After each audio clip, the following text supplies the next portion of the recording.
ವಿಜ್ಞಾನ ತಿಳಿದರೆ ಜಗತ್ತೆಲ್ಲ ಹೊಸದು.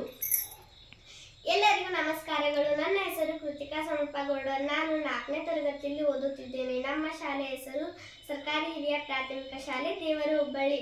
ನಾನು ಪ್ರಯೋಗ ಮಾಡುತ್ತಿದ್ದೇನೆ. ಇದರ ಹೆಸರು ಟೆಟೆಸ್ಕೋಪ್. ಟೆಟೆಸ್ಕೋಪ್ ಬೇಕಾದ ವಸ್ತುಗಳು: ಪೈಪ್, ಬಾಟಲ್ ಕ್ಯಾಪ್, ಬಲೂನ್,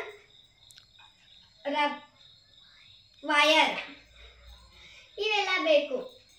ಇದನ್ನು ವೈದ್ಯರು ಉಪಯೋಗಿಸುತ್ತಾರೆ.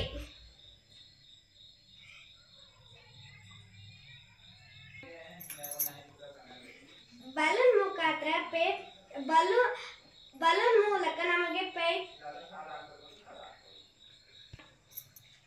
ಬಲೂನ್ ಮೇಲೆ ಶಬ್ದ ಬಿದ್ದಾಗ ಪೈಪ್ ಮುಖಾಂತರ ನಮಗೆ ಬಂದು ಕೇಳಿಸುತ್ತದೆ. ಇದನ್ನು ಹೃದಯ ಚೆಕ್ ಮಾಡಲು ಬಳಸುತ್ತಾರೆ.